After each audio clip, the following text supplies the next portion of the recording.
Good evening. Welcome to the August 7th, 2023 meeting of the Stillwater City Council. At this time, I'm going to call the meeting to order, and I'll ask that you all stand and join us in the Pledge of Allegiance. Pledge allegiance to the flag of the United States of America and to the republic for which it stands, one nation under God, indivisible, with liberty and justice for all.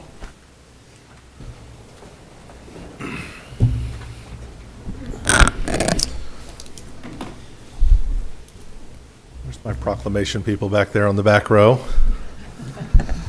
First up tonight, we have a couple of proclamations in recognition of Small Business Administration's 70th anniversary. I have two of these. They're the same, correct? Okay, so I'm just going to read one of them. That's okay with you guys? But I guess I have copies for both our Chamber of Commerce and for Visit Stillwater. Whereas on this day, 70 years ago, President Dwight D. Eisenhower signed into law an act of Congress establishing the Small Business Administration with the purpose of promoting and supporting the growth and success of small businesses across the United States of America. And whereas, since its founding, the SBA has stood as a pillar of support for America's entrepreneurs by fostering the growth and vitality of small businesses, which are the backbone of our economy. And today we recognize the invaluable contributions and the dedication to empowering entrepreneurs, fostering economic opportunity and innovation, and building a vibrant, inclusive, and resilient economy for all Americans. And whereas the SBA has been instrumental in providing unparalleled access to capital for entrepreneurs who face obstacles in securing traditional financing, and through the SBA's loan guarantee program, small businesses have thrived, creating millions of jobs, economic growth, and with its firm commitment to promoting diversity and equity, the SBA launched the 8A Business Development Program, which provides support, mentorship, and access to government contracts for socially and economically disadvantaged small business owners. And whereas recognizing the extraordinary contributions that American women make to the economy, the SBA established the Office of Women's Business Ownership, empowering women entrepreneurs and women-owned small businesses to thrive. And with specialized resources, counseling, and access to federal contracting opportunities, the SBA continues to promote gender equity in business ownership and has helped women shatter glass ceilings and build strong, successful businesses that propel us towards great economic prosperity. Now, therefore, I, William Joyce, Mayor of the City of Stillwater, do hereby proclaim August 7th, 2023 as a day to celebrate the 70th anniversary of the U.S. Small Business Administration, and I urge all Stillwater residents, businesses, and community organizations to join me in honoring the SBA's remarkable legacy and the efforts of local organizations such as the Stillwater Chamber of Commerce and Visit Stillwater by continuing to support and uplift small businesses. Would you guys like to come say anything or take a picture with your proclamations?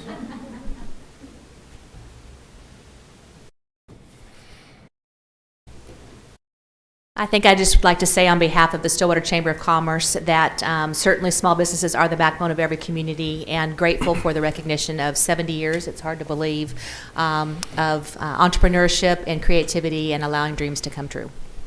Absolutely. Thank you from Visit Stillwater, and without these small businesses and all the businesses in our community, we wouldn't be where we are now. Thank you. Thank you all for the work that you do. Bring this down.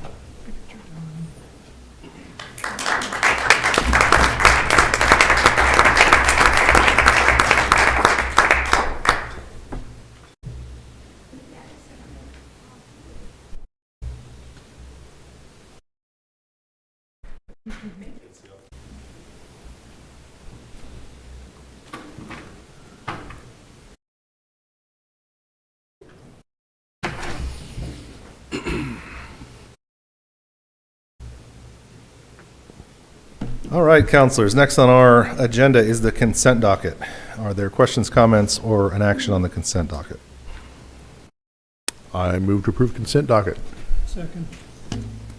We have a motion and a second to approve consent. Please vote. With a vote of 5-0, the consent docket is approved. Item 5 is public comment on items not scheduled for public hearings. I do have a couple of folks signed up for this item who I think both want to speak about the resolution on item 8 of the agenda tonight. If you are here to speak about the smart metering resolution and you haven't signed up, please see Patty. I have two people, Kyle Tatrult and and Chris Redding. Kyle, come on up. We'll have you go first. You can just state your name and address. You'll have 3 minutes to address the council. Kyle Tatro, 602 West Arapahoe. I just want to go on the record in support of the opt-out. I was here in June of 21, I think, and spoke about it at length. So I'll spare you guys that one again, but I would like to support that. Thank you. Thank you for being here and thank you for your advocacy. Chris Redding.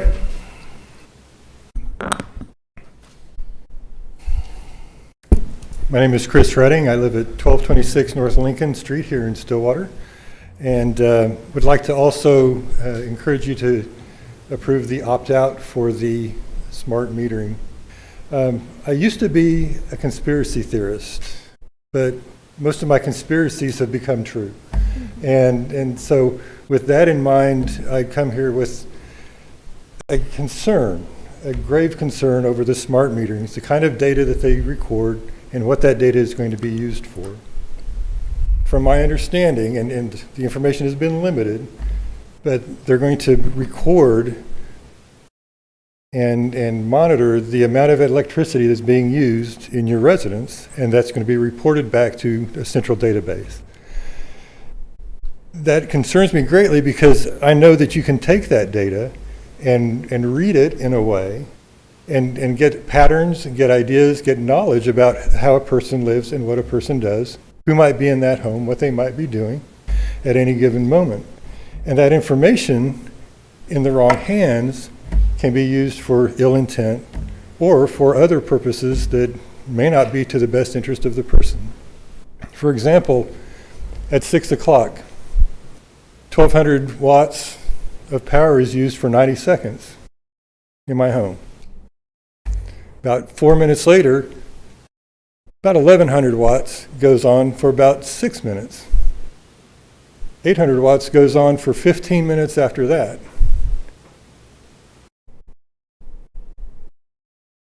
Then nothing for a while. Then I turn on a light, I read for a while. That's not going to read very much, but now you know that I get up in the morning, I microwave a cup of coffee from yesterday, I make a pot of coffee for today, I take a shower, roughly 10 minutes, but it takes 15 minutes for my hot water heater to recharge, and you can tell that by the amount of power that's being used. We cook breakfast later on, maybe 5-10 minutes cooking some eggs for the kids. Power comes up a little bit higher at 7 o'clock as everybody gets up. 8 o'clock it gets up even higher as we have a lot more activity, hair dryers, things like that. And then everything shuts off pretty much at 8:15 when we go to school. Now, the house could be empty or the house could have my wife. She doesn't generally use a lot of power. But as you can see, it doesn't take a whole lot of interpretation. I mean, I'm sitting here just thinking about it, and I can see what kind of a pattern persists, especially if I have days of this information, dates, times, amounts, because I know that certain items use certain amounts of power. And when that amount of power is used for a specific time, I have an even better idea.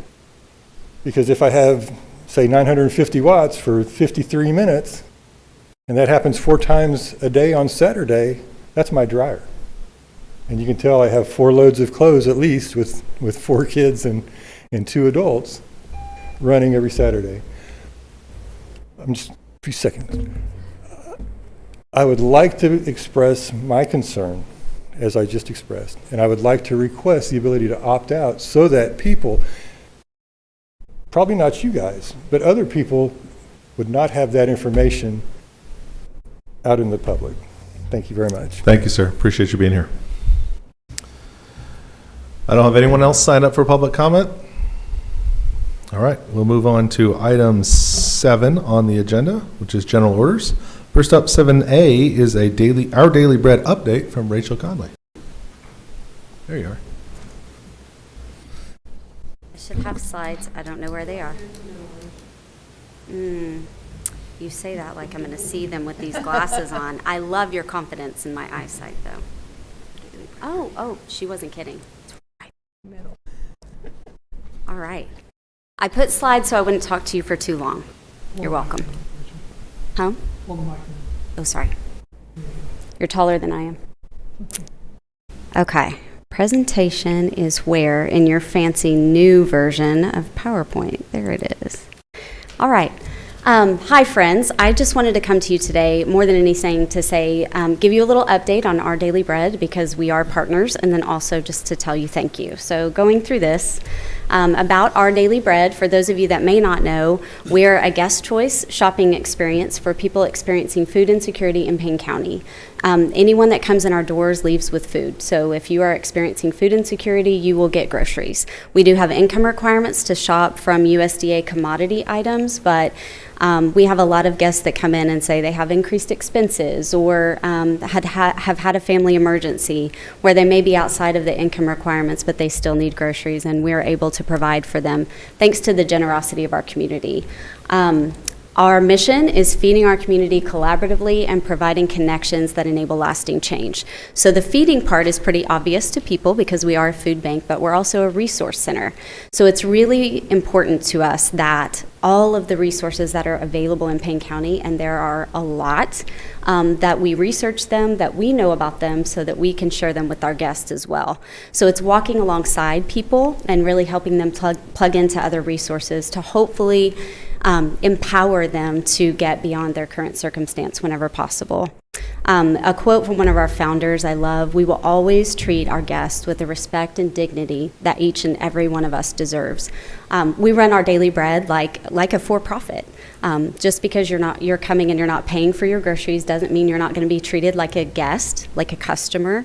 And we strive to provide excellent customer service in every aspect of what we do.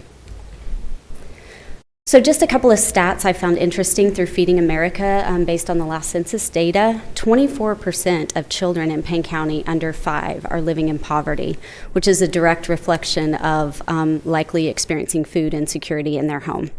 23.3% of residents are living below the poverty line in Payne County, which is 1.5 times the Oklahoma rate and almost double the U.S. rate.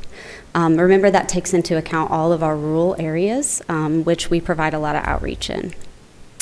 So we serve all Payne County residents. If you can get to us with transportation and you live anywhere in Payne County, we will serve you. If you come to us from outside of Payne County, we will serve you, and then we will connect you to a resource closer to you so that you don't have to use gas money to get to us if there's a resource closer. These are some of our off-site distribution efforts. We have the Ripley Marketplace, which is open once a week in Ripley at the Ripley Community Center. The Lincoln Academy Marketplace, a partnership with Stillwater Public Schools that is open during the school year at Lincoln Alternative Academy. And Pete's Pantry, a partnership with OSU Campus Life that is open 3 times a week now, starting in the fall on OSU campus. We also have our mobile market that goes out into communities every Wednesday afternoon. We go to Yale, the OSU Family Resource Center, Perkins, Cushing, and Glencoe. We visit these towns because there are people that cannot get to us. That's also the purpose of our satellite sites. If people need groceries in our community, we want them to have access to groceries. Not everyone can get to our building. Even if they live in town, they might not have transportation. We do have some people that ride the bus to come get groceries, but it's a lot to take your groceries home on a bus. So we do a lot of outreach to provide supplemental groceries for people that might have a need, that either need more than they can get in their monthly visit to Our Daily Bread, or they just can't get to us. So some exciting happenings. I've got a few photos up. If you haven't heard about the OSU Student Farm, you should come to the chamber meeting on Friday for Business at Lunch and hear all about it. They're donating 100% of produce grown out at the Old Swine facility to Our Daily Bread. This morning, with the delivery of watermelons, I believe we topped 28,000 pounds of produce this year, which is insane. Quilts of Valor, the pictures on the bottom, that program asked us to identify veteran guests, and they did a ceremony at Our Daily Bread. I was just a weeping mess the entire time. It was awesome. OSU Extension classes, we partner with OSU Extension to provide cooking, nutrition, canning, parenting, all kinds of classes. And they come to us and perform those, which is fantastic and such a benefit to our guests. Senior Servings Meals, which are meals, it's a program through the Regional Food Bank of Oklahoma. They make fresh meals, freeze them, flash freeze, and then they have large print instructions for oven and microwave. Anybody coming to us that needs groceries that's over 60, that has problems standing long enough to make a nutritious meal, can qualify for up to 12 of those meals a month, in addition to groceries that they can get. We have salons that have adopted a shopping session. We have salon stations so that our guests that come in can also get a haircut while they wait to get their groceries. Adopt a session groups like our Lions Club there at the bottom, who has, I believe it's second Monday. So second Monday of the month, the Lions roll in and help our guests shop, which is pretty cool. Summer feeding meals. This summer we provided summer feeding meals to kids at the Ripley Marketplace. Just something we've never been able to do, so we were so blessed to be able to do that. Serving numbers through June, I figured that was 6 months, so it would give you kind of a snapshot of this year. 6,362 households, representing almost 15,000 individuals we served just at Our Daily Bread. Our satellite sites served over 3,300 households. Mobile Market served over 1,600 households. We served over 12,000, almost 13,000 senior servings meals, 110 haircuts, 195 emergency bags. And in June, we served 79 summer feeding meals, which for our first year and in Ripley, it's pretty good. So our partnership specifically with you, we had to determine recently for our yearly financial audit the in-kind value of our building and what we would have to pay you in rent. That's a lot of money. Thank you for not making us pay that. Our building is very valuable, and we recognize that, and we appreciate you guys.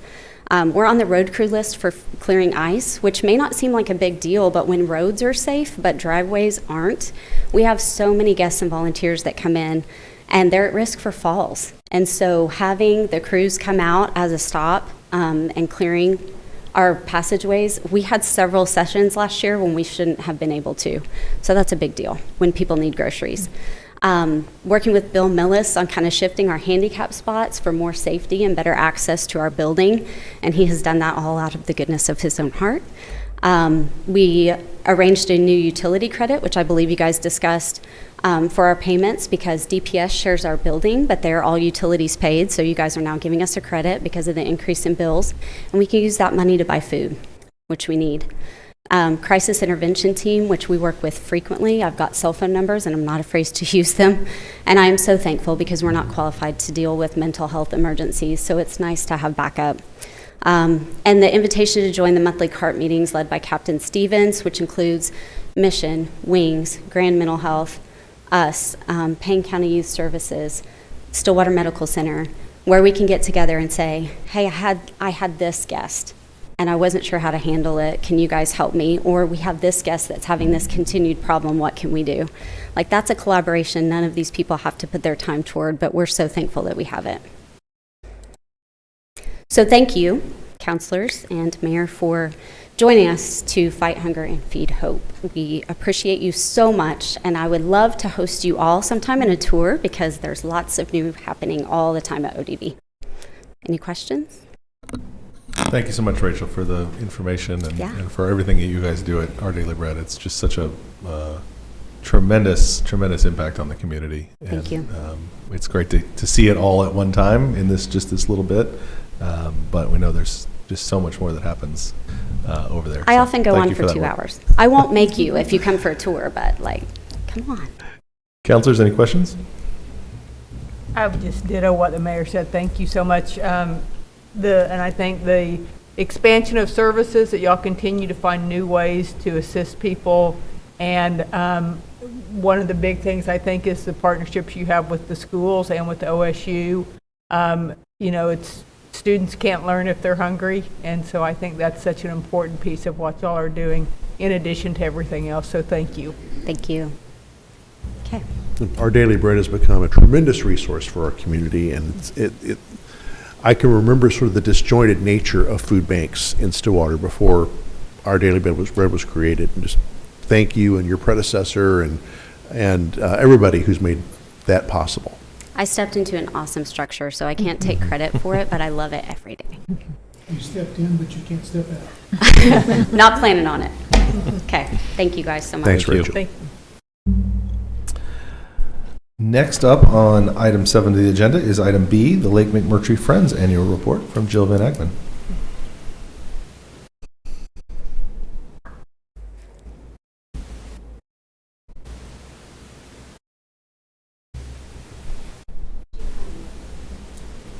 Well, I heard you.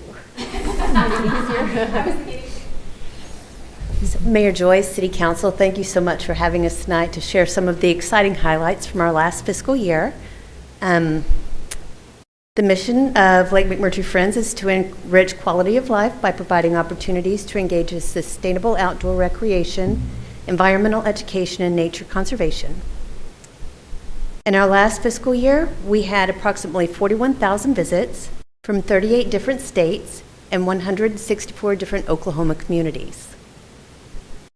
The most common states represented were Oklahoma, Texas, Kansas, Colorado, and Arkansas, which is the same from the year before. And the most common Oklahoma communities were Stillwater, Edmond, Guthrie, Oklahoma City, Enid, Perry, Tulsa, Perkins, Glencoe, and Yukon. In our last fiscal year, we sold 8,000 day passes. That is a drop from our 2 previous years during our COVID years. Our numbers went sky high because people couldn't go anywhere else. And we sold 608 annual memberships, which is higher than our pre-COVID years, and really not that much lower than our COVID years, so our annual membership sales are going up as well.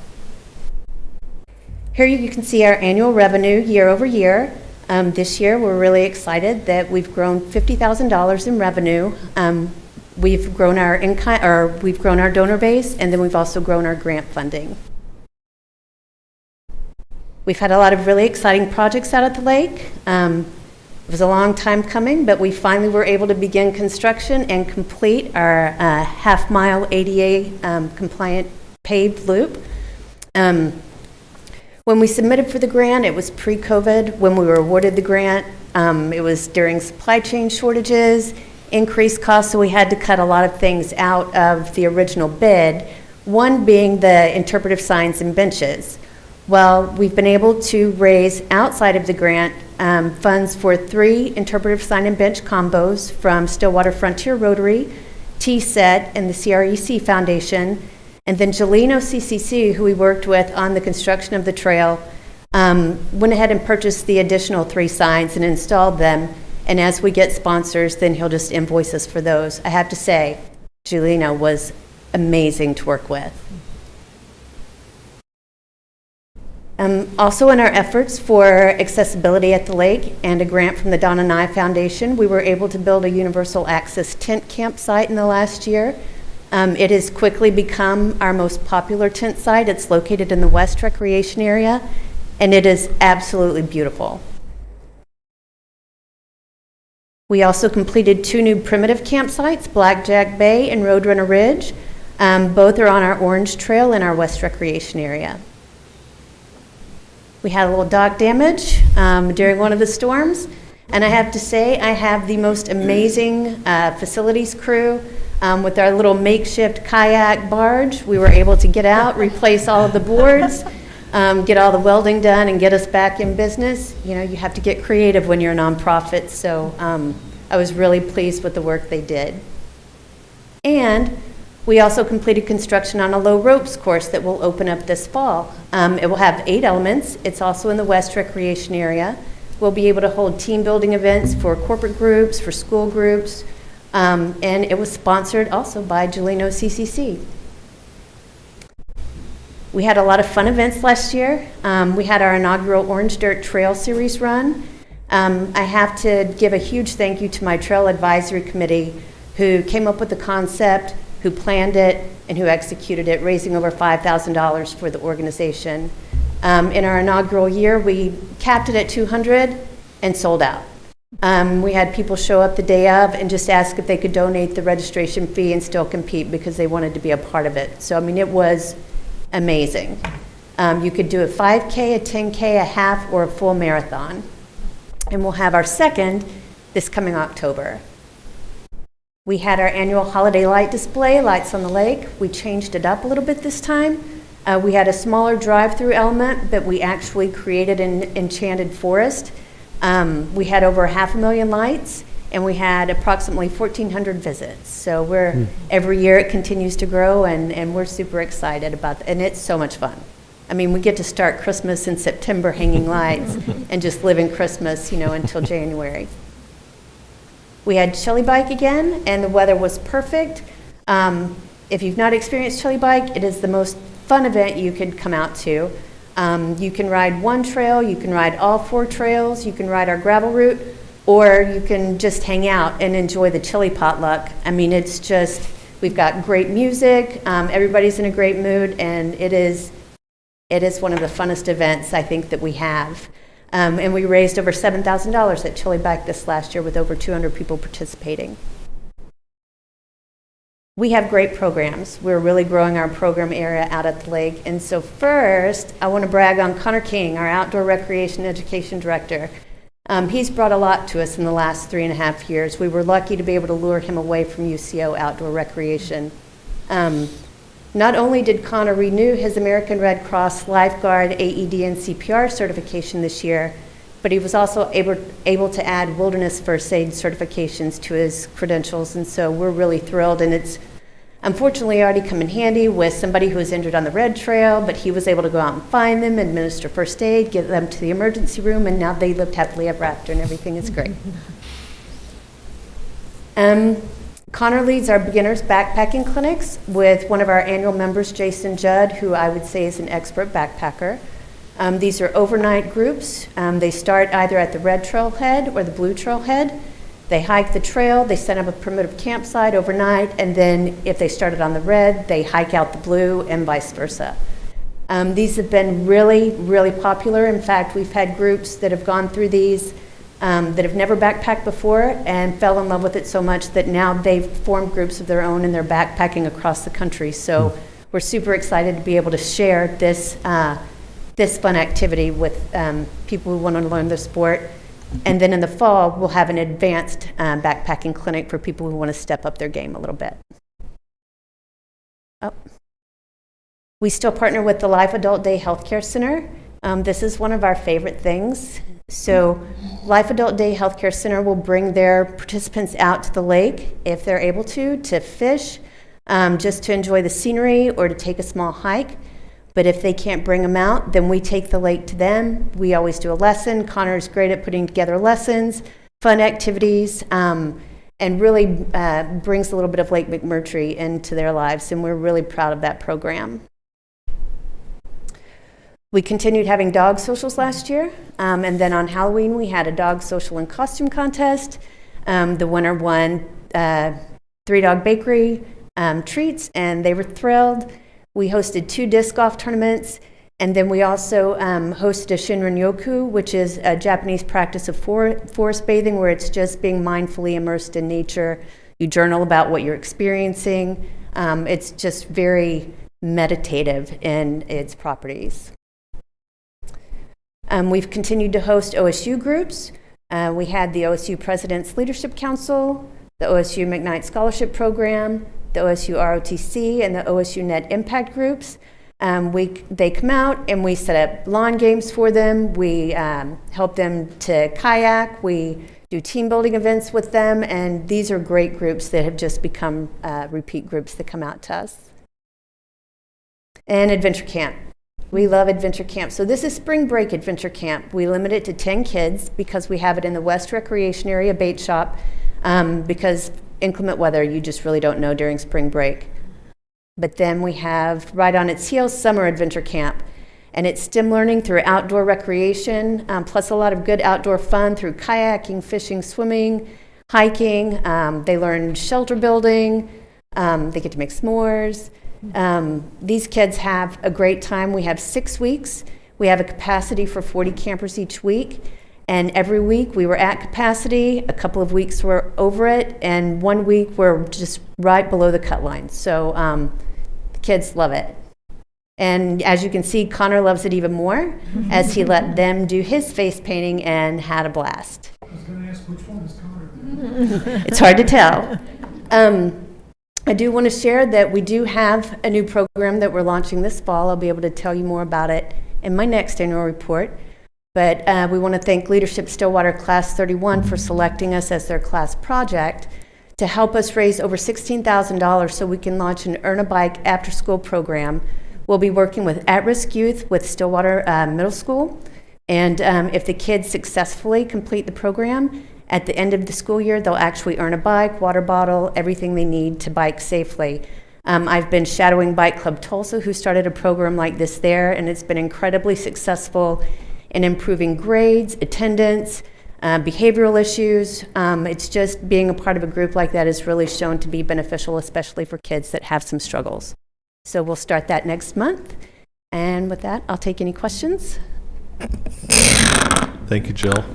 Again, both of these presentations, just such great public-private partnerships in this community. You guys have done such a fantastic job of managing not just the beautiful natural resource that we have at the lake, but actually creating, these activities and programs, and there's so much for our community to take advantage of at Lake McMurtry, and it's due to your work and the work of the volunteers, the board, the employees that you guys have out there, and it's just a fantastic example of what can be done when a private nonprofit comes alongside and does things the city cannot do. We appreciate it very much. Well, we love it. So thank you for the opportunity. Further questions, comments? I'm just always so grateful to hear from our public-private partnerships their ability to be inclusive. So it's something that's really important to our family, and I just love that you are being intentional and thoughtful, whether that's from a disability perspective or from just including at-risk youth or seniors, just being very diverse in the group that you're trying to do outreach with. I really appreciate that. Thank you. Thank you. Awesome. Thank you. Thanks for being here.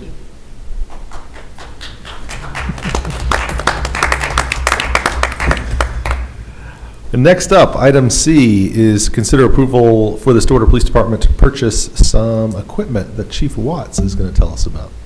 Good evening, Mayor, Vice Mayor, Councilors. Stillwater Police Department SWAT team utilizes protective body armor as part of its regular operations. The body armor has a regulated useful life of 5 years, and the current body armor is set to expire in October of this year. The SWAT team has identified a replacement body armor needed that best fits their operational goals, and it's available through GSA, or the United States General Service Administration. GSA utilizes a competitive process to procure a wide variety of goods and services for the federal government. State and local governments are eligible to purchase through GSA contracts. Lead time for replacement armor will require fitting to take place in mid-August, and we're requesting is the purchase of Aardvark Project 7 scalable plate rack armor through GSA contract GS07F141DA, and then have the special item number on here, protective apparel. Funding for the body armor has already been allocated in the FY24 budget project account 23 PD04101. Any questions that I can answer? Councilors? What happens to the old expired armor? Typically, we donate it to the body armor. For the soft body armor, we'll donate to CLEAT, the Council on Law Enforcement Education and Training, and then they will donate it to agencies that can't afford body armor, but they require them to sign a waiver saying that it is expired and is not guaranteed to hold up to stopping projectiles that it was guaranteed to stop in the 5 years prior. Well, we appreciate that we have the ability to keep our folks safe while they're out there doing the I appreciate difficult work. This council's continued support of that, whether it is body armor or other equipment. You've all been very supportive and have always made sure that our officers have the best equipment and are well taken care of, and it is very much appreciated. Do you have a recommended motion for us? Motion to approve the purchase 20 sets of Aardvark Project 7 scalable plate rack armor through the GSA contract in amount not to exceed $90,000. Councilors? Motion to accept staff recommendations. Second. We have a motion and a second to approve the item. Please vote. It's approved with a vote of 5-0. Thank you, Chief. Thank you. Item 7D is consideration, discussion, and possible reasonable action related to the JCI performance contract. City Attorney, would you like to go first? Sure. As you know from previous discussions about this project, the Performance-Based Efficiencies project is really two prongs. It's the performance contract that includes the identified improvement measures, and then the second prong is the project financing. So at the last two meetings, I provided an update regarding the legal issues with project funding. As you know, the city approved financing with Bank of America previously. Before the city was able to close on that financing, the state treasurer published a list of restricted financial institutions pursuant to state law known as the Energy Discrimination Elimination Act. So since that time, the city has been evaluating its options to finance the project in compliance with state law. One of those options was evaluating whether or not the city could meet an exception in the act, specifically an exception known as the reasonable availability exception. Given that the legislation was new and there exists no guidance for cities on what the legal standard of meeting that exception would be, the city reached out to the Attorney General's office for guidance. As you'll recall, just before the last meeting, I had received a letter from the Attorney General in response to that request for assistance. I have now had time to review that letter. I will point out it's not an official Attorney General opinion, but it is a letter of support from the Attorney General. The letter does support that the city, at least that the Attorney General supports the city's position that it can meet the reasonably available exception to the act. So what does that mean? So what it means in terms of next steps is that the Energy Discrimination Elimination Act requires the governing body to make a determination that we meet the exception, that the services from Bank of America are not otherwise reasonably available from another financial institution. So if directed to do so, my office will prepare a resolution making that determination for your consideration. In tandem with that resolution, Bank of America has asked that we pass a authorizing resolution. It's not necessarily a special resolution, it's just broadly authorizing that the city wishes to finance this project through a tax-exempt lease purchase agreement with Bank of America, as in the best interest of the city. There's some provisions in there that would authorize a representative to execute the related financing documents. So that would be the next step to proceed with financing with Bank of America. Councilors, questions about the legal implications here? I have a couple, if nobody else does. We'll let you go first. Well, I mean, you mentioned that the letter we got from the Attorney General is not an official AG opinion. My understanding under the law is that the AG is the enforcer of this law, and so it would stand to reason that if the current Attorney General is telling us that he finds this to be a reasonable exception, that we should be able to rely on that. But is there any precedent for relying on a letter from the Attorney General rather than because an official opinion is a legal document. That's This correct. one's not. The Attorney General's opinions can be relied upon. Some are deemed precedential, not precedential, but cities can rely on those as the official interpretation of certain state law, and those can be relied upon. I also do not know of any authority that would allow us to rely on a letter. However, as you explained, specifically in the Act, the Attorney General is authorized to do anything whatsoever necessary to enforce the Act. So arguably, he has supported a position that we meet an exception, and I think that would be a good position to be in if we were to determine if the council wishes to move forward with the resolution finding that we meet the exception. So there's no other potential liability for us individually or for the city since this is an Energy Discrimination Act, if an energy company who feels like Bank of America is discriminatory in their practices, could they attempt to sue us either personally or as a city? Do we have any sense of, or would that be precluded under the Act? I mean, I guess I don't know of any. We're kind of stepping out into a completely unknown area of law here, it seems to me. Yeah, I've not been asked or considered yet another financial institution. Or an energy company. Or an energy who felt company. Like Bank of America was. Yeah. I mean, there's not a private right of action, I suppose, authorized in the Act, but Well, It just seems, likely not, given the purpose of the Energy Discrimination Elimination Act. The overall purpose and policy was to encourage state contracts and contracts with political subdivisions with institutions that were not deemed to not discriminate against the energy industry. To me, that's more public policy related.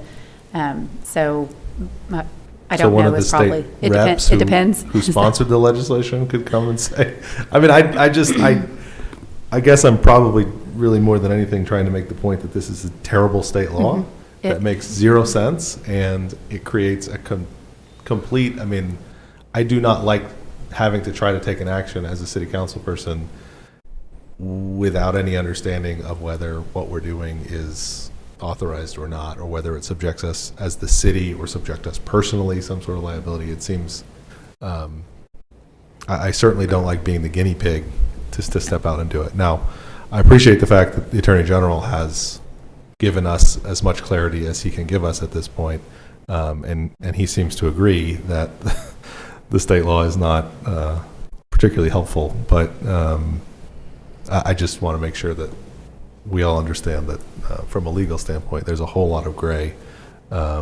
even with the Attorney General's statement. So there's no additional next step with the Attorney General? There is no official, in the process as we know it, there's no official opinion that would come if we do this paperwork XYZ next? Yeah, I'm not aware of the AG's office, or they're working on an official AG opinion, and this was just a response to our request for guidance as it relates to this project specifically. Again, it's frustrating. Kind of the mayor said, there is a lot of gray area, and I anticipate that as a city there will be challenges navigating this legislation as it relates to other contracts the city has, not just this project. So we're going to have to just continue to take it. We can request a formal opinion, correct? Yes, we could. A specific question. Yes, we could. Do you know how long that generally takes? No, I'd have to review it. There is a process for requesting it, and I could review that and report back. Thanks. So if we were to rely on this guidance and jump through all the hoops that the Bank of America wants us to jump through, and we take the risk of the gray and move forward, and 3 years from now or 7 years from now we have a new Attorney General who revokes that guidance, are we then at risk because we are now out there in a relationship financially and the Attorney General has pulled the rug out from under us? There's some risk involved. I don't know what position a future Attorney General would take on whether or not you could rely on a previous letter of guidance. I think there probably is some risk involved. Okay. All right. So from the legal perspective, that's the situation that we're in. Mr. Moore, what's staff's current status on the project? Yes, thank you. As City Attorney Carnley mentioned, there's two components to this project. You all have just been discussing the financial component. There's also the performance contract piece of the project that has the full project scope that's been approved by council. As we've been discussing as staff, as this process, the legal process has been going on, we've discussed, how do we implement some of these things? Because these are important projects, right? We want to see energy savings projects in our community. So if this isn't able to go forward with the financing, how would we be able to, as staff, to implement these projects? And so during their review, one of the concerns that was raised was, in the project scope, was the elimination of 2 full-time positions with the electric department. That equates to about $250,000, or roughly 25% of the stated annual savings for the project. Electric department leadership has objected to these positions being removed from their departments and included in the scope, and so we're working through options on how to address this. Should staff, recommend that we eliminate these 2 positions, it is not in the best interest of the city. In addition, over the life of the project, the city has had some staffing changes. Even as recent as this week, the point of contact has changed on the project. And so I would like some additional time to review with my internal staff, the departments that have been involved with this staff or with this JCI project, to review the scope really closely and evaluate options for the energy saving solutions. So with that being said, I'd like to propose that city staff come back to you at our next meeting, which is August 21st. One, to present an analysis of the current scope. I'd like to get together with my team and really look at that scope, and then bring alternate options for implementation if we need to, or if we feel like those are available, and then just a recommendation, a general recommendation from staff on how to proceed. So that's kind of an update on the performance contract. Counselors, questions for staff?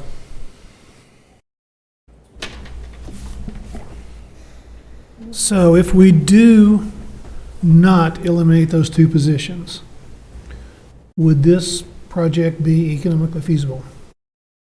So you said Well, that was $250,000 a year. Correct. Would that kill the feasibility of the project? Well, Kimberly or city attorney can chime in, but the state statute, I believe, allows for capital contribution or capital avoidance to be contributed to the project. And so the $250,000, if it's the council's desire, could be committed as a capital expense to the project. Out of capital budget, out Well, of some other part of the budget? It would actually come out of anticipated project savings, capital cost avoidance, or efficiencies that we've realized as a result of the project. Could be allocated then to meet that gap. Mm-hmm. That's correct. And Go ahead. another question, are there any other cities that are on this chain with us? I mean, are we the guinea pigs? Are we truly the guinea pigs? So far as you know, Kimberly? As far as I know, we are the only city right now. We're not the only city navigating the EDA and the restricted financial company list, but as it results to this type of contract, I believe that. But I have not found any peer cities to reach out to. Okay. We were also bumping up against the timeline with JCI in terms of signing contracts and finalizing things. Where are we on that discussion? Yeah, so both Bank of America and Johnson Controls have agreed to extend the date. For Johnson Controls, it would be the date to issue a notice to proceed to September 10th, and for Bank of America, it would be to close on the project financing September 10th. Yep. Thank you. I don't want to be too demonstrative about this, but this issue of two staff positions that was in the performance contract when we approved it was not something that was highlighted or brought to our attention or that staff objected to at the time. Find that problematic. I assume that's part of what you guys are trying to still figure out at this point? Yes. Yeah. I find it problematic that it came to you the way it did. Our electric director, Lauren Smith, is here tonight. He's documented it well, and what was presented to him before the final scope and what was presented to you seemed to change. So I'm not trying to point fingers at staff, but at some point, at some level, some miscommunication was made or something was changed in that final scope. Yeah, well, we need to do what we can to get to the bottom of that, because I think it's particularly problematic if staff's not fully aware of or not fully behind recommendations that are made to the council. Those are, the amount of project work that goes into it before it comes to us. The council does rely on staff to provide a full and accurate representation of the agreements, and if that's not the case here, then we need to re-examine the issue for sure. Yep. So I with that said, I think it makes sense for us to look at this again in 2 weeks and ask that you, Mr. Moore, and your staff are able to come back and give us a little bit more information on where to go from here. Okay, sounds good. Included in that, where we go from here, alternatives. If we were to drop this project, I understand that we're on the hook for $150,000. Is that correct? Yes, sir. Okay, so if we were just to drop the project, write a check for $150,000, what else could we do to try to attain some of these savings? If you could bring that Yeah. back to us, I'd appreciate that. Okay. And we should emphasize that we're on the hook for $150,000 to pay JCI for work they have done, Correct, yeah, not just like a penalty or something. absolutely, yeah. Right. I do think it's important, Councilor Harden, to your point, that we also acknowledge the work that our energy transition task force, renewable energy task force, has been working with us on behalf of our community for the last, I think, over a year. And I think our, not closure, I guess, just our continued effort and like good faith effort to, drive this to an end that is, meets their recommendations and the intent that they've been working towards. It's so important when our community members take their time to work on these issues and important topics for our community. I really value the time that they've spent doing that. And I'd like to see this can not kicked too many more times. I agree. You want a motion to postpone? I don't think we need a motion of any kind, do we? No action's necessary. We'll bring back an agenda item on the 21st. At the same time, would you like to consider resolutions? You might as well have them ready just in case. Okay. For sure. Yeah, I mean, we need to get to a point where we understand what we're going to do, as Vice Mayor said, to meet the recommendations that our task force has brought to us one way or the other, and so we need to be ready to act. All right, that takes us to item 8 on the agenda, if there's no more discussion on 7D. Item 8 is resolutions. 8A is resolution CC-2023-25. This is a resolution amending Section 2, Policy Manual for Utility Accounts, billing and collection of the terms and conditions of service for municipal utilities, to adopt Chapter 6, Advanced Metering Infrastructure, AMI, opt-out, and approving the amended fees and charges for utility services, scheduled to adopt new fees and changes for AMI opt-out. Dana Maddox is here to tell us more about what all of that means. Good evening. Good evening. Dana Maddox, Utility and Billing Services Director. So in September of 2018, trustees awarded an advanced metering infrastructure project known as AMI contract to Aclara. In June of 2021, after requests from several of our customers with concerns about these meters, trustees requested staff to develop an opt-out policy, which is why I'm here tonight. So first, I'd just like to give you an update on the project. We started updating the water meter transmission units, so we refer to those as MTUs, on all of our water meters in December of 21. We have approximately 65 of those left to install, which are on meters that are 2 inches and larger. They are not compatible and will need to be replaced. A lot of those meters are in big vaults, and we'll take equipment to break out some of that concrete and replace those meters. Staff is currently working with our vendor on how to complete those installations. On the electric side, commercial installations started in May of this year, 2023. Our contractors have installed a little over 1,900 meters, which depleted their inventory. So we have had major issues just getting AMI meters because of the chips that's in those. So the supply chain is just now starting to kind of meet all of the demands that are out there. We still have approximately 900 commercial meters to install. We received an update last week from our contractors that hopefully they should start receiving some meters from the factory as early as the end of September. So we're hoping the first part of October we can start installing our residential meters, which is why we're here tonight, to get that opt-out updated to our terms and conditions, which legal has helped us write. So before you tonight is the resolution to update our terms and conditions and the fee schedule addressing the cost to manually read the meters monthly. I'd like to just take a few minutes to discuss the fee schedule. These fees are a result of the electric cost of service study that we are currently in process with our consultant, Lisa Vetter, on just our electric rates that'll be coming back to you later this year. These fees will help in assisting recovering the cost associated with servicing those meters. Not only was the cost based on our time, labor, and equipment costs, but a comparison using cities from the cost of service study, and I think you guys were provided with her documentation and those comparisons of the other cities. The opt-out one-time fee will only be charged if the customer wishes to have the meter exchanged after we have already installed the AMI meter on their residence. If they have chosen to opt out and want to opt back in, we will waive that fee because we want our customers on the AMI program. I can try to answer any questions you may have. Councilors, any questions? I just want to thank you for the explanation about how the fees were established and determined. I think that's a really important point for our community to understand.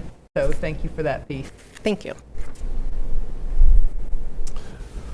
Yeah, while I don't necessarily share the concerns about this program, I appreciate the fact that we have the opportunity to let folks who don't want to participate not participate, and this seems like a reasonable fee based on the fact that we will have to have somebody out there reading those meters now that we wouldn't normally have to have if they were on the program. So it makes sense to me to see this implemented. So, Can you share just a little bit about how what the education process or outreach to the community about the AMIs, and if they want to opt out, what that might look like? Yes, so they will be mailed a postcard, and it's pretty much the same postcard. So we had a little bit of difference. We mailed those out to our water customers before we started. We mailed all of those out to our commercial customers, and it just will add a line on there for our residential, because the opt-out will be for our residential customers. If they do not wish to have one, to contact our office to opt out.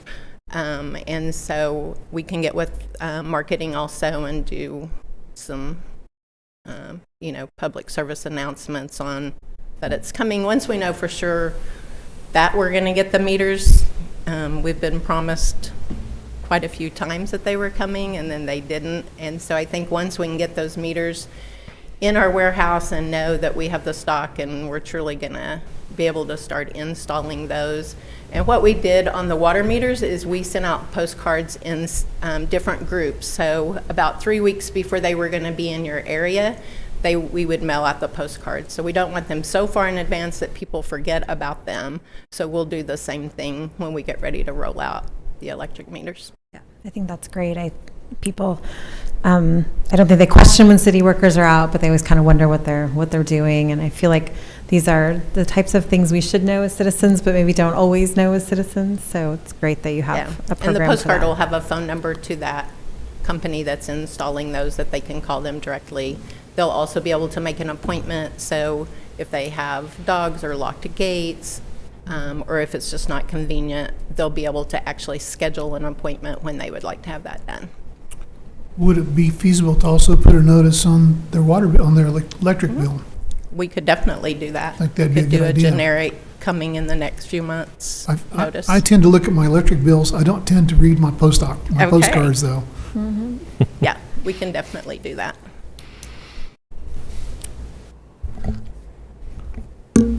Further questions, councilors? Is there action on the resolution? I move to adopt resolution CC 2023-25. Second. We have a motion and a second to adopt the resolution. Please vote. Resolution is approved with a vote of 5-0. Thank you, Dana. Appreciate it. Next up is item 9, ordinances on first read. We have ordinance 3525, an ordinance rezoning approximately 53 acres of property located east of 12th and Blakely and north of Stillwater Creek, including property more commonly described as 1200 South Adams Street, 1201 South Adams Street from Office O and Agricultural A to P Public. This is the hospital land we discussed at our last meeting. Is there a motion on the ordinance? Motion to advance ordinance 3525. Second. We have a motion and a second to advance the ordinance. Please vote. With a vote of 5-0, that ordinance is advanced to second read. All right. I'm going to get to the right spot on my agenda here. Next up is appointments.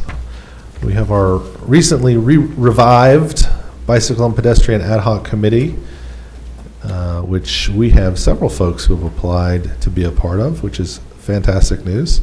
This is an advisory committee, a couple of staff liaisons and folks throughout our community who help provide information on bicycles, pedestrian issues when it comes to transportation projects and development projects around town. So it's fantastic that we have a number of people who are willing to participate in this. I have 8 applications on file, and I will read those names off, but I will say that I'm going to nominate all 8 of these folks because I think the more voices, the better on a committee such as this to make sure we're pointing out all the different issues that people may deal with on these in these topics. So we have applications from Mary Hoyt, Namalka Wirasura, Kevin Mussett, Cynthia Gedra, Paul Christian, Chris Peters, Kimberly Holmes, and Shelby Keller. And I will move that we appoint all of those folks to the BPAC. Second.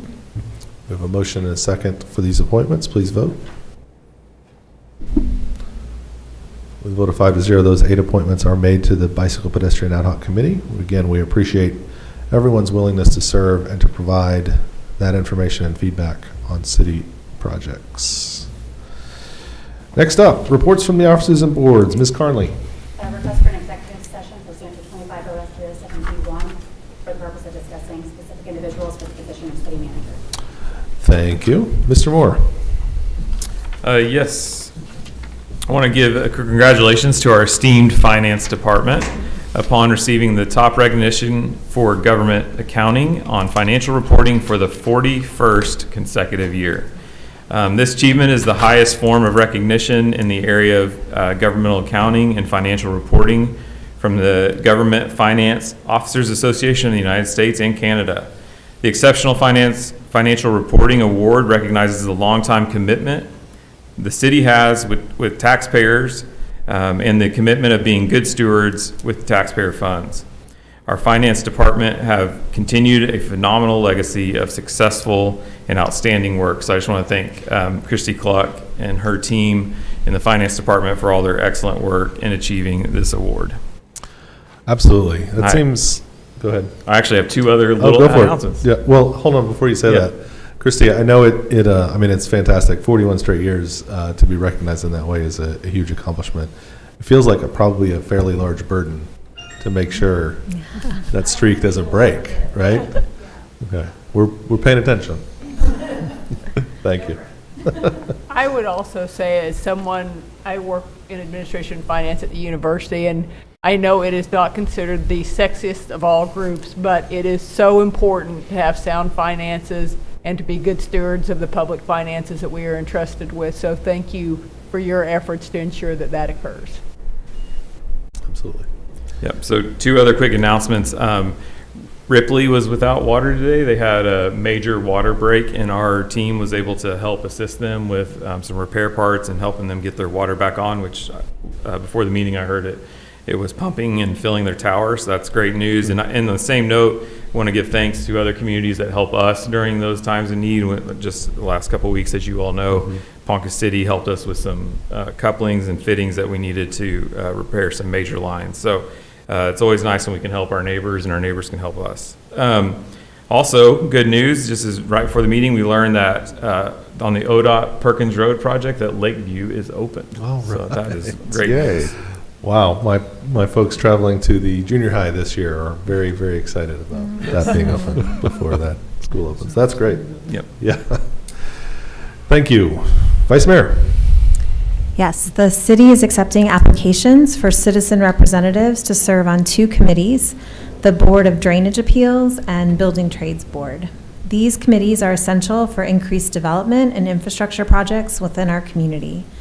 The position on the Building Trades Board needs to be filled by someone active in the electrical trade, and the position on the Board of Drainage Appeals needs to be filled by someone with knowledge of a hydrology, engineering, stormwater management, or related field, and have no economic interest in the development or construction industries.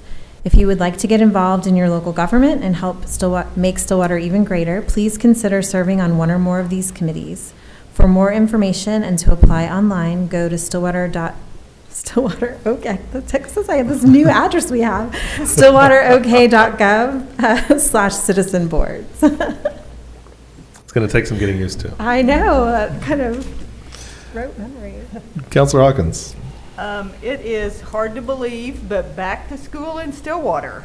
Stillwater Public Schools and Meridian Technology Center beginning this Thursday, and Oklahoma State University beginning August 21st. There will be an increase in walkers near campus and bus stops. Please be mindful when you're driving. Always stop at crosswalks and let pedestrians pass. Obey school zone speed limits and do not pass another vehicle in a school zone. Be an attentive driver, put your cell phone away, and be aware of what or who may be around you near or on the road. Some of those new freshmen at OSU, you got to be careful of them. Additionally, vehicles must stop at least 20 feet before reaching a school bus that is stopped with its red lights flashing. Together, we can ensure our students and other walkers arrive at their destinations safely. Amen. Thank you. Counselor Clark. And I will add to the school bus thing, being a former school board member, that the only time you can pass a school bus is on a divided highway. The only place that we have that in town is there by the new Walmart on West 6th, and there are no bus stops there. If a bus is stopped with lights flashing, stop. Anywhere in the community. Anywhere in town. Okay. August is National Wellness Month. We encourage everyone to devote time to form new healthy habits. Not all wellness initiatives have to be too complicated or challenging. For example, drink more water and less sugary beverages. Be more aware of what you're eating with healthy portions and increase the greens. Exercise more, which can simply mean to walk more. And of course, don't forget to stretch. Wellness includes physical, mental, and emotional well-being. Let's be intentional with stress management and self-care. For healthy resources, visit Total Health Fitness at stillwater-medical.org. Thank you for that reminder. Not quite health-related necessarily, but I did run into Counselor Clark earlier today while we were both giving blood. That's right. Which is also a good reminder for And folks. neither of us is lightheaded. No, I made it out of there. Yeah, we did a Power Plus. We did the double. Yeah. Counselor Harden. It is also my turn to talk about back-to-school time in Stillwater. Thanks to Stillwater Public Schools, Meridian Technology, and Oklahoma State University educators, administrators, counselors, cleaning staff, and everyone who do their part to help our students and families. Also, thank you to Stillwater Police, Fire Emergency Management Services, and all of our emergency responding entities who safeguard our lives every day. We cannot leave out our friends at Payne County Health Department and Stillwater Medical for all they do to keep us healthy and prepared to learn. Many thanks to everyone. Let's have a safe and successful 2023-24 school year. Absolutely. Stop for school buses. All right, well, I'll let you know about August being the final month, and this is great news. August is the final month to participate in the Stillwater Chamber of Commerce Purchase on Perkins Road campaign, and it's the final month because Perkins Road will be open at the end of August. But this is where patrons can potentially win $1,000 in cash prizes while shopping local. While Perkins Road, US 177, is under construction, the Shop Local campaign helps show much needed support to the businesses located along this roadway. So per the Chamber, and you can get more information at their website, but to enter, you just go to visit a store on Perkins Road, make a purchase, and then you'll scan a QR code on the receipt, fill out a survey to enter. And for more information, again, go to the Chamber's Facebook page or their website located at stillwaterchamber.org. All right, if there's nothing further, I will move that we recess the City Council prior to item 14 on the agenda. Excuse me, item 13 on the agenda. Second. We have a motion and a second to recess City Council. Please vote. With a vote of 5-0, the City Council will now be in recess. At this time, I will call to order the Stillwater Utilities Authority meeting for August 7th, 2023. Trustees, questions, comments, or action on the consent docket? Motion to approve consent docket. Second. We have a motion and a second to approve consent. Please vote. With a vote of 5-0, the consent docket is approved. Don't have anyone signed up for public comment in SUA. Resolutions, SUA 2023-6, resolution amending Section 2, Policy Manual for Utility Accounts, billing and collections of the terms and conditions of service for municipal utilities, to adopt Chapter 6, Advanced Metering Infrastructure Opt-out, and approving the amended fees and the amended fees and charges for utility services schedule to adopt new fees and charges for AMI opt-out. This is the sister resolution, what we discussed in council. Is there action on the item? I move to adopt Resolution SUA 2023-6. Second. We have a motion and a second to adopt the resolution. Please vote. With a vote of 5-0, the resolution is adopted. Are there any reports from the officers of the board? Is there a motion to adjourn SUA? Motion to adjourn? Second. We have a motion and a second to adjourn the SUA meeting. Please vote. With a vote of 5-0, the Stillwater Utilities Authority meeting is now adjourned. And at this time, I will reconvene the Stillwater City Council at item 13 on the agenda. Is there a motion to enter executive session for the reason requested by the city attorney? Motion to enter executive session. Second. We have a motion and a second to enter executive session. Please vote. With a vote of 5-0, we will now enter executive session.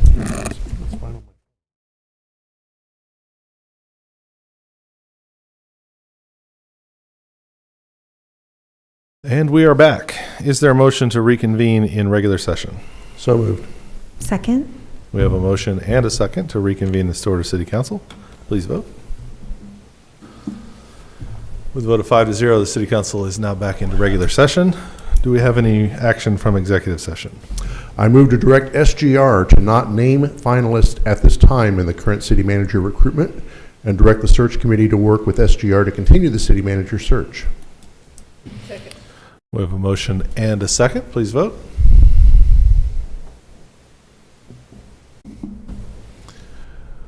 With a vote of 5-0, that motion carries.